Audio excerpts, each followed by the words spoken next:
La primera charla de hoy día, y es algo que desde el instituto nos ha tocado en varias oportunidades responder, es ¿se acepta malla central por la normativa que rige la vivienda en Chile? Entonces vamos a un poquito a hablar de eso. La primera pregunta, muros delgados y malla central en casas de hormigón, ¿se puede según la norma? Esa es la primera pregunta y eso es lo que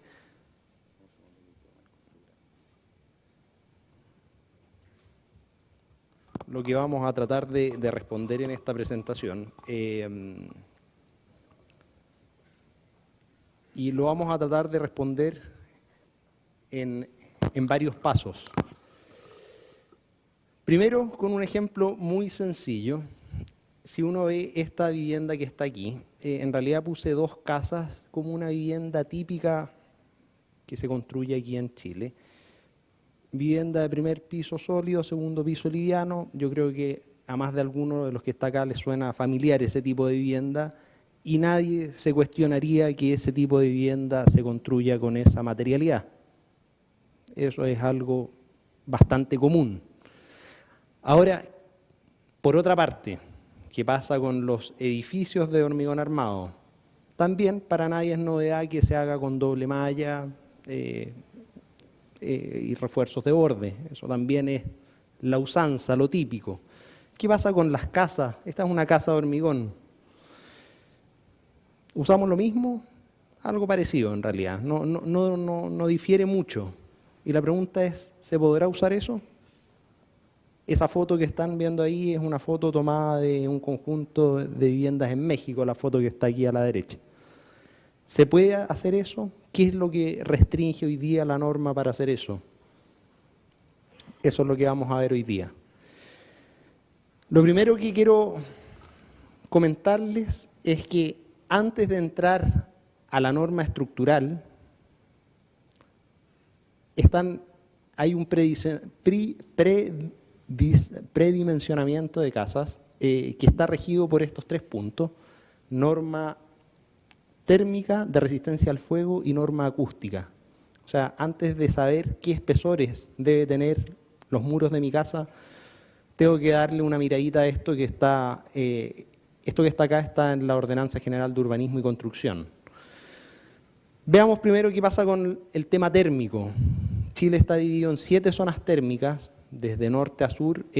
No es exactamente la región número 15 la menos restrictiva, sino que hay microzonificaciones, pero básicamente son 7 zonas, la 1 es la menos restrictiva y la zona 7 es la más restrictiva, y cada zona térmica va a exigir una cierta transmitancia para los muros de la envolvente de la vivienda, también para la techumbre, pisos ventilados, etcétera. Pero hoy día voy a dedicarme a hablar en detalle el tema de los muros, principalmente.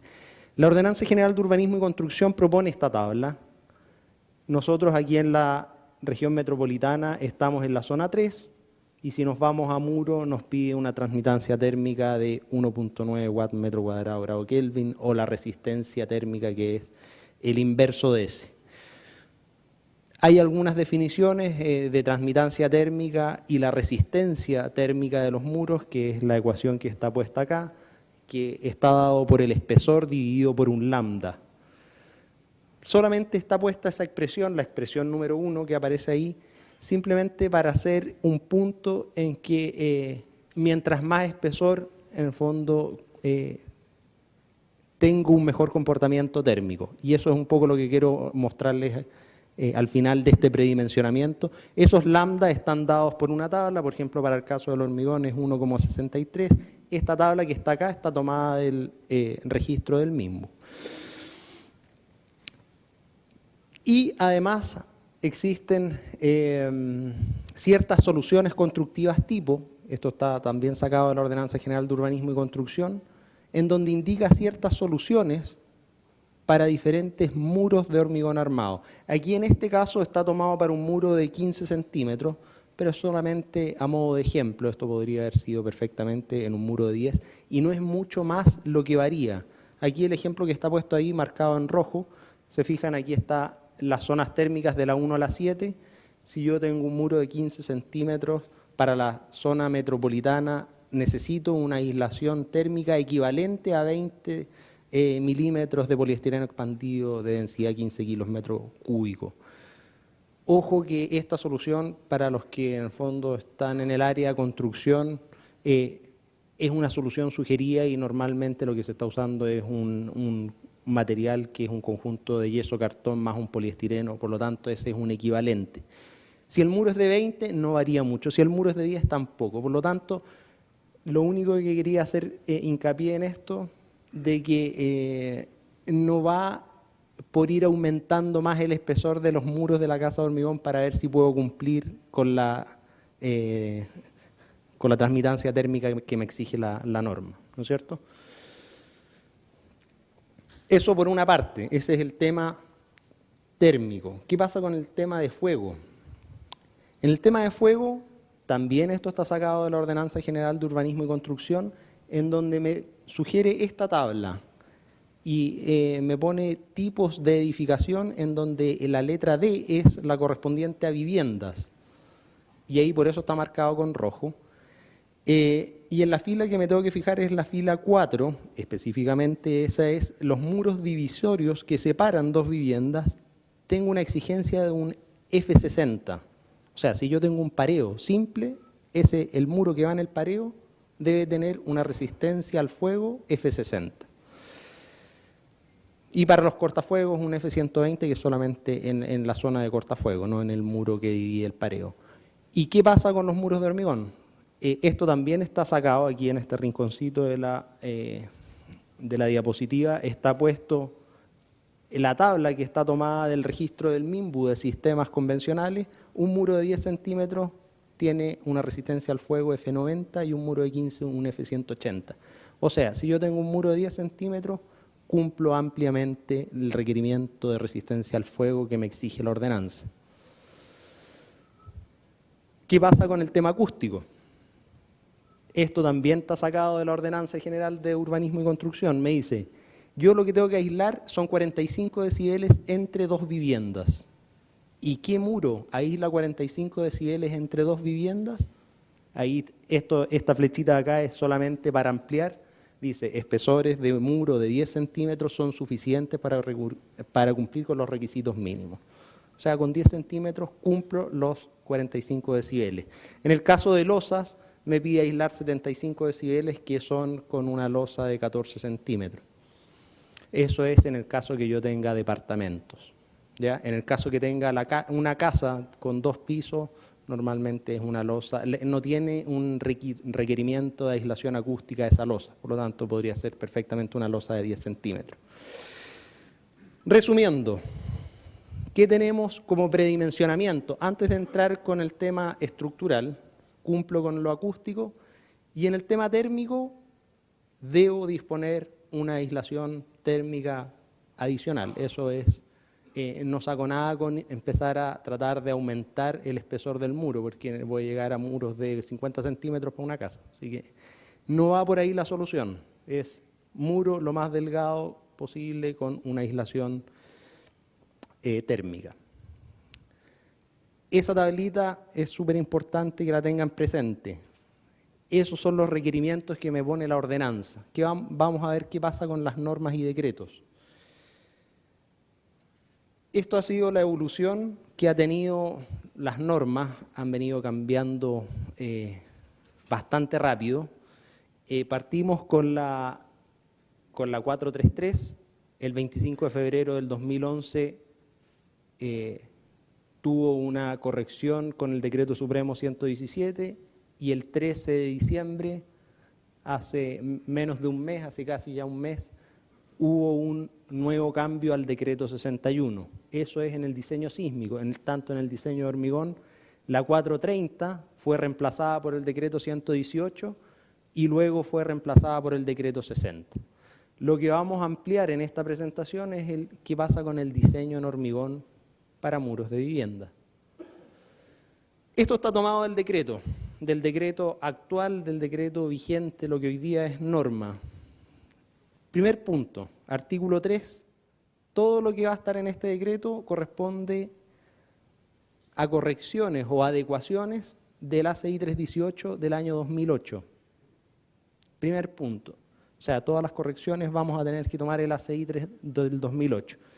Decreto 60, que es lo que dice el 21117, dice, agregar a la letra B el párrafo siguiente. Se permite el uso de muros estructurales ordinarios en estructuras de hasta 5 pisos que hayan sido diseñadas utilizando un factor de reducción de respuesta R o R0 igual o menor que 4, de acuerdo a lo establecido en la tabla 5.1 de la norma chilena 433 oficial 96 modificada al 2009.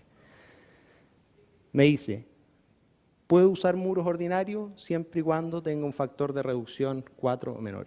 Pero me dice que agregue este párrafo a algo que tiene la ACI 318, y eso es lo que tiene la ACI 318, y la letra B específicamente de ese párrafo, que es el párrafo que corrige, dice que los muros estructurales ordinarios de concreto reforzado no necesitan cumplir requisito alguno del capítulo 21. Y el capítulo 21 es el capítulo sísmico. ¿Qué quiere decir? Si yo diseño una vivienda con un R o R0 igual o menor que 4, no necesito usar el capítulo 21. Y el capítulo 21 es el que me pone todas las restricciones de confinamiento y de mayor armadura en la vivienda. ¿Cuál es la tabla 5.1 a la que hacía referencia aquí? Decía que tenía que usar un factor de respuesta R o R igual a 0 de la tabla 5.1. Esta es la tabla 5.1. Y en la tabla 5.1, para cada materialidad especifica un R y un R igual a 0. Y si nos vamos a esa tabla, nos damos cuenta que la albañilería confinada y la albañilería armada tienen un R y un R igual a 0 de 4. ¿No es cierto? Eso es con la albañilería confinada. O sea, si yo quiero utilizar muros con malla central, debo diseñarlo con un R o R igual a 0 de 4, sin aplicar el capítulo 21. Y de esa forma podría especificar muros de estas características. ¿Qué dice el capítulo 14? Que es el refuerzo mínimo de muros. Yo puedo incluso disminuir la cantidad de acero en los muros menos que el 2,5 por mil, que es el que exige como armadura mínima el capítulo 21, sí y solo sí sucede esto que aparece en el capítulo 11, en donde dice que el corte último sea menor que la mitad de phi por el corte que toma la sección de hormigón. Entonces, si sucede eso, yo puedo incluso disminuir un poco más la cantidad de acero que tienen los muros de viviendas. Y normalmente en viviendas ocurre. Hoy día nosotros estamos en el instituto desarrollando un estudio y una memoria de cálculo detallada de cómo hacer una vivienda de hormigón con estos criterios. En el fondo estamos tomando la peor condición de un suelo 3, o el nuevo suelo 3, digamos, zona sísmica 3, y en una vivienda de hormigón normalmente los muros de hormigón van a tomar menos corte que ese 0,5 o ese phi, el B sub C. Y si es así, yo puedo reducir la cuantía incluso a un 2 por mil, un poco más allá. ¿Dónde aparece que tengo que usar doble malla? Aquí, en el capítulo 14. El capítulo 14, el 14.3.4 me dice, los muros con un espesor mayor a 250 milímetros, excepto los muros de sótano, deben tener el refuerzo en cada dirección colocada en 2 capas paralelas a las caras del muro de acuerdo con A y B. Vale decir, los muros de más de 25 centímetros, el ACI me obliga a usar doble malla. Adicionalmente, si yo me voy al capítulo 21, ojo que en la primera parte de la presentación dijimos que en casas, si usamos R igual a 4, no debíamos usar el capítulo 21, pero incluso el capítulo 21 también pone un punto y dice, deben emplearse al menos 2 capas de refuerzo cuando el corte último exceda esa expresión que aparece ahí, ¿no es cierto? Si eso sucede, me obliga a usar doble malla. Como algunos ejemplos, estas son viviendas que ya se construyeron, son viviendas de hormigón con muros delgados. Estas viviendas se hicieron con doble malla, en consecuencia de que podrían, sin ningún problema, haberse construido con malla simple. Esta y estas viviendas que también están en Isla Maipo son viviendas que se construyeron aquí en Chile, viviendas repetitivas, en donde estas dos viviendas que les acabo de mostrar son viviendas que pertenecen al Fondo Solidario 1. Podría incluso haberse reducido más la cantidad de acero manteniendo el nivel de seguridad.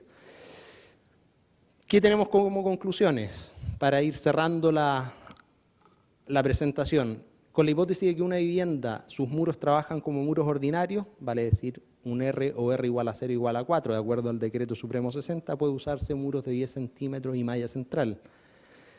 Si el corte último es menor que 0,5 phi por B sub C, podrá reducirse la cuantía más allá del 2,5 por mil, que es lo exigido en el 21. Los espesores de 10 centímetros cumplen con los requerimientos al fuego de F60 y legislación acústica de 45 decibeles entre unidades de vivienda. Y la aislación térmica debe proveerse de todas maneras. Eso es inevitable. Eso es la presentación. Espero haber clarificado en algo las dudas. Muchas gracias.